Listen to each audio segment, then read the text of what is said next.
মেঘের মনটা হস করে খারাপ হয়ে গেল। তানভীর আবিরের ঘনিষ্ঠ ভক্ত, এক কথায় দুইজন দুইজনের বেস্ট ফ্রেন্ড। আবির রাগে কমই কথা বলে, কিন্তু দিন শেষে আবিরের অপ্রকাশিত আবেগগুলো তানভীরকেই শেয়ার করে এসেছে এত বছর। এমনকি এখনো আবিরের থেকেও বেশি তানভীর ভালোবাসে আবিরকে। আবির যদি বলে সারা রাত এক পায়ে দাঁড়িয়ে থাকবে, তানভীর তাই করবে। অবশ্য করবে নাই বা কেন, সেই কলেজ লাইফ থেকে রাজনীতি করার ইচ্ছা তানভীরের। পড়াশোনাতে তার বিশেষ আগ্রহ ছিল না। বড় আব্বু এবং আব্বুকেও বলেছে কয়েকবার, তাদের করা জবাব রাজনীতি আমাদের পছন্দ না। একদিন বাধ্য হয়ে ভাইকে কল করেছিল তানভীর। ভালো মন্দ কথা শেষ করে তানভীর ভয়ে ভয়ে বলল, ভাইয়া তোমার সাথে আমার একটু কথা ছিল। আমি সাবলীল ভঙ্গিতে উত্তর দিলাম, রাজনীতি করতে চাস তাই তো? তানভীর নিজের কানকে বিশ্বাস করতে পারছিল না। আবির ভাইয়া এত স্বাভাবিকভাবে কথাটা বলেছে। আমি বললাম, তুই রাজনীতি কর, সমস্যা নেই, কিন্তু কিছু বিষয় মাথায় রাখবি। বিষয়টা দেখতে যতটা সহজ, আসলে কিন্তু ততটা সহজ না। একনিষ্ঠ এবং সৎ থাকতে হবে তোকে। দলমত নির্বিশেষে তোকে সত্যের পথে চলতে হবে। পাচাটা স্বভাব যেন না হয়। তানভীর ভয়ে ভয়ে বলল, বড় আব্বু আর আব্বু তো রাজি হচ্ছে না। আমি হেসে উত্তর দিলাম, ওইসব আমি সামলে নিব। তুই আমায় কথা দে যে তুই তোর জগতে সৎ থাকবি, আর যে কোনো সমস্যা আমার সাথে শেয়ার করবি। সেদিন খুশিতে তানভীরের চোখ টলমল করেছিল। সেদিনই ভাইকে কথা দিয়েছে সে সারা জীবন সৎ থাকবে এবং একনিষ্ঠভাবে রাজনীতি করবে। এরপর থেকে রাজনীতি সম্পর্কিত যত ঝামেলা আছে, কি করা দরকার, কোনটা করলে ভালো হবে, সবই ভাইয়ের সাথে কথা বলে সিদ্ধান্ত নিয়েছে সে। আজকে সে ছাত্রলীগের সহসভাপতি। সবটুকু ক্রেডিট আবিরের। আগামী বছর মেয়র নির্বাচনের পর নতুন করে সভাপতি করা হবে, তাই তানভীর চেষ্টা করছে যেন এইবার সভাপতি হতে পারে। তানভীরের রাজনীতির জন্য বাবা চাচার সাথে আবিরের কথা কাটাকাটি সেই শুরু থেকেই। কিন্তু আবিরের এক কথা, তানভীর রাজনীতি করবে। আজকে সন্ধ্যায়ও বাবা চাচার মুখের ওপর বলেছিল তানভীরকে যেন কোনো প্রকার বাধা না দেওয়া হয়। তানভীরের জীবন আবিরের গাছের মতো, যার ছায়ায় তানভীরের অবস্থান। ভাই ছাড়া তানভীর অসহায়। খাওয়া শেষ করে আমি আর তানভীর যে যার রুমে চলে গেলাম, কিন্তু মেঘ এখনো বসে আছে। সে খাবার টেবিলে সবার আগে এসেছিল, ভেবেছিল ভাইয়ের আগে খেয়ে পালাবে, কিন্তু তার হলো কই। আবিরের জীবনে কেউ আছে এই কথায় মাথায় ঘুরপাক খাচ্ছে অষ্টাদর্শীর। ভাতের প্লেটে আঙ্গুল ঘুরাচ্ছে আর ভাবছে, আমার ছোট মনটা এভাবে ভেঙে গেল, প্রেমে পড়ার আগেই ব্রেকআপ হয়ে গেল। তৎক্ষণাৎ নিজের মনকেই নিজেই সান্ত্বনা দিচ্ছে সে, মন খারাপ করিস না, মনে নেই তোকে ছোটবেলা মেরেছিল, আজ তো একটা হিটলার। তোর জীবনে রাজপুত্র আসবে, যার জীবনে রাজ করবি শুধু তুই। মালিয়া খান মেঘের হাতে পুনরায় ধাক্কা দিয়ে বললেন, থাক, তোর আর খেতে হবে না। এই কথাতে হুঁশ ফিরল মেঘের।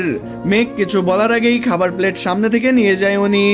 বড় আম্মুর এইসব কর্মকাণ্ডে আহাম্মক হয়ে যায় মেঘ। মেঘেরও খাওয়ার আর কোনো ইচ্ছে নেই, সে তো নিজেকে সান্ত্বনা দিতে ব্যস্ত। হাতটা ধুয়ে রুমের দিকে যেতে লাগলো সে। তখনই মালিয়া খান মেঘকে ডেকে আবার বললেন, তোর কি পেট ভরেছে নাকি নতুন করে আবার খাবার দিব? মেঘ বলল, আর খাবো না বড় আম্মু। এইটুকু বলে রুমে চলে আসে সে। পড়তেও ইচ্ছে করছে না মেয়েটার, চুপচাপ শুয়ে আছে। চোখ বন্ধ করতেই ভেসে আসে আবিরের হাসি। কি সুন্দর করে কথা বলে মানুষটা। সঙ্গে সঙ্গে মেঘ চোখ খুলে ফেললো। বুক ভেসে আসে কষ্টে।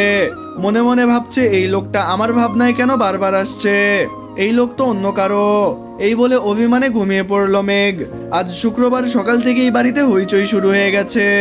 মেঘ, মিম আর আদি দুষ্টামি আড্ডায় মাতিয়ে তুলেছে ড্রয়িং রুম। তিন যা রান্নায় ব্যস্ত। আমি বাড়ি ফিরেছি বলে আমার দুই মামা দুই খালা তাদের বাচ্চারা সবাই দেখতে আসবে আমাকে। মিম আর মেঘের মামা খালাদের বাড়ি থেকেও বেড়াতে আসবে।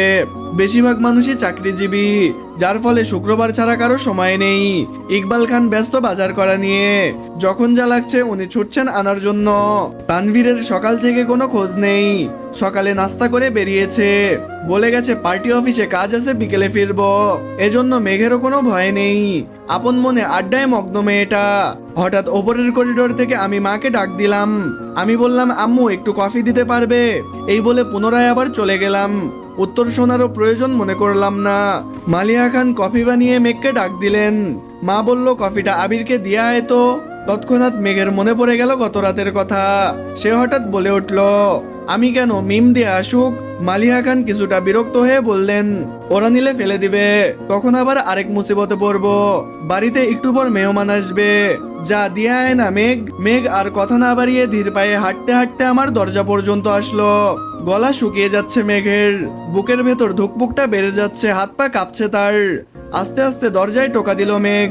আমি বললাম দরজা খোলা আছে। কাপা কাপা হাতে দরজা ধাক্কা দিল সে।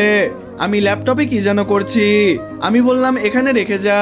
মেঘ হাঁটতে পারছে না, হাত আরো বেশি কাঁপছে এখন, পায়ে একটুও জোর পাচ্ছে না, ঠায় দাঁড়িয়ে আছে আগের জায়গায়। আমি ল্যাপটপ টেবিলে রেখে মেঘের মুখোমুখি এসে দাঁড়ালাম। হাত থেকে কফির কাপটা নিয়ে ড্রেসিং টেবিলের সামনে রাখলাম। মেঘের সেদিকে কোনো মনোযোগ নেই। তার মস্তিষ্কের প্রতিটা নিউরন ছুটছে এদিক সেদিক। বডি স্প্রের জোরালো গন্ধে হুঁশ ফিরে মেঘের। তার থেকে 1 ফুটের দূরত্বে দাঁড়িয়ে আছি আমি। আচমকা এভাবে দাঁড়ানোতে কিছুটা ভেবাচেকে খেলো মেয়েটা। মেঘ নিজের ওপর জোর খাটিয়ে পা বাড়ায় দরজার দিকে। সবেগে মেঘের কোনোই চেপে ধরলাম আমি। তারপর কড়াকণ্ঠে বললাম এদিকে তাকা। অনিচ্ছা সত্ত্বেও মেঘ ঘুরে দাঁড়ালো। চিবুক নেমে গলায় আটকালো। শীতল স্বরের হুমকিতে কানের লতি গরম হয়ে যাচ্ছে।